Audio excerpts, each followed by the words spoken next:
こんにちは。今日はですね、真理っていうものについて考えてみたいと思います。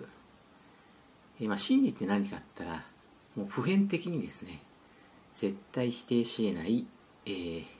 この宇宙の成り立ちですね。それを作っているものを真理って言いますと。例えばですね、物理学的な真理っていうのは、たった一つで、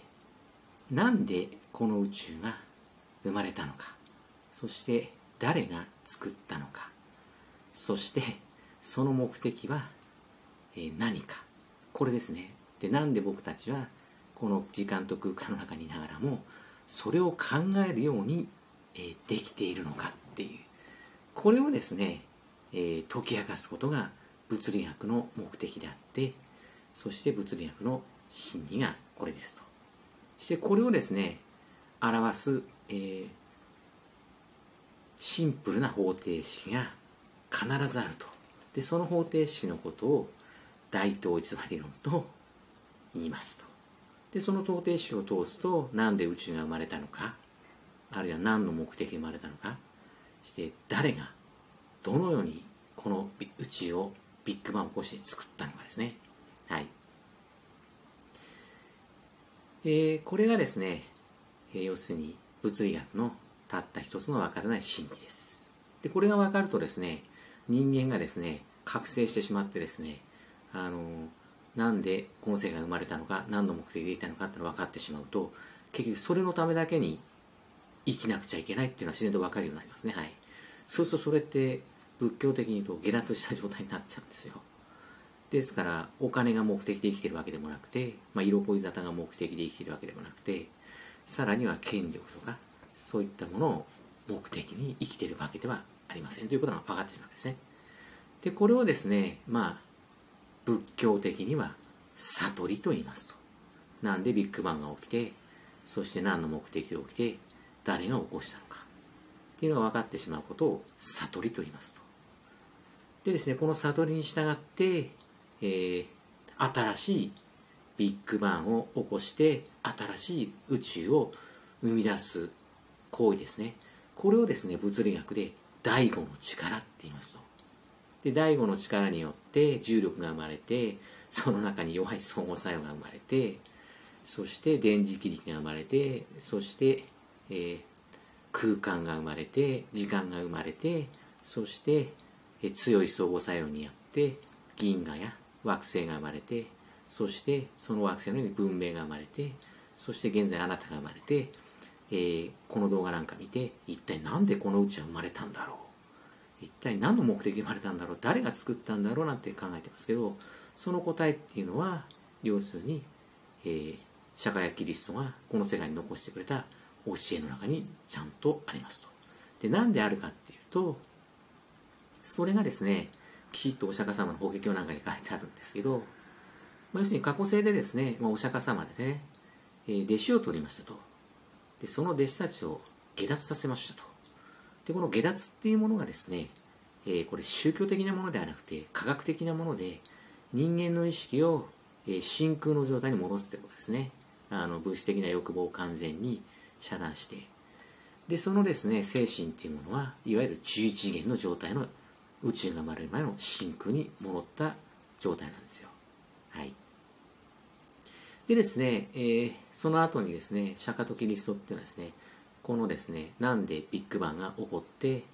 どうやって起こして、その目的は何かっていうのをですね、一つの経典にまとめますと。それを法華経って言うんですけど、で、この法華経に帰依させて、それで11次元の真空に戻った弟子たちの精神に対して、その弟子たちを通して、そしてその11次元の真空にですね、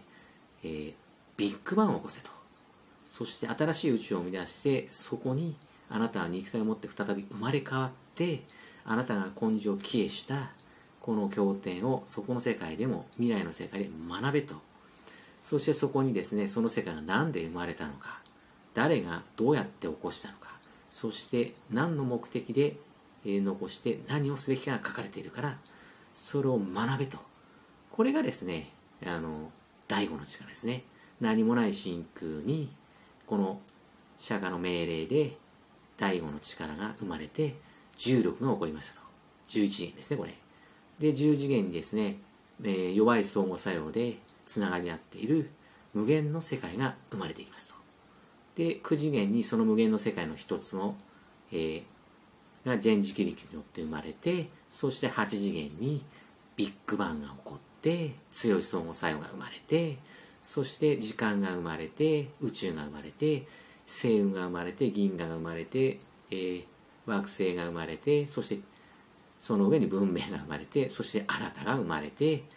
そして今あなたはこの世界は何で生まれたんだろうとか、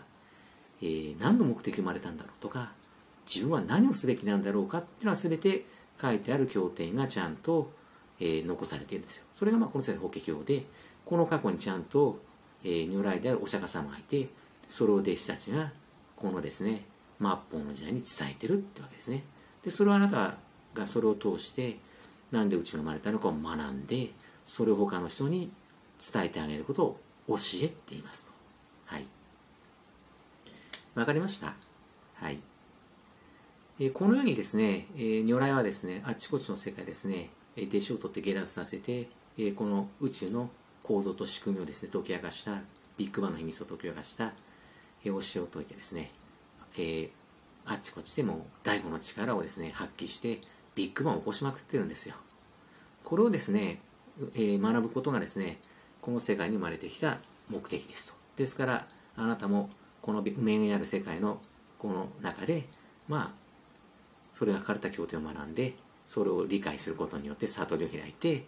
あなたも弟子を取って、その人たちを下脱させて、そして11人の真空の状態を作って、この仕組みをですね、一つの経典にしてですね、その人たちに消えさせて授けると。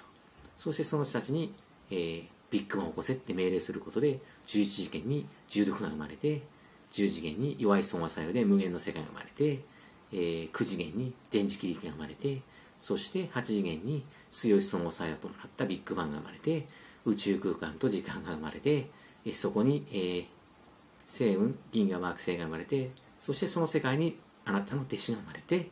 あなたが託した教えがその世界ではきちっと、残されているというわけですね。で、それを学ばされることで、さらにその人にも悟りを開かせて、それを広めさせると。この無限のですね、英知の拡大が、アインシュタインやニールス・ボーが、スティーブン・ホーキングが求めた、なんで宇宙が始まったのか、何の目的で始まったのか、誰が起こしたのかを語る、たった一つの普遍の真理です。この真理を学ぶために、あなたはこの世界に生まれてきて、これを理解して、そしてあなたも悟りを開いて、如来になって弟子を取って下脱させて信仰を作って、同じようにビッグバンを起こさせるっていう、この無限の連鎖がですね、英知の拡大、普遍の真理になっています。はい、真理って分かったでしょうか。これを理解することが真理ですね。そして理解したものを人に教えて、あなたも如来になって新しいあなたを中心としたビッグバンを無限に起こしていくと。この無限の連鎖がですね、この宇宙のたった一つの目的です。はい、今日は以上です。はい、どうも。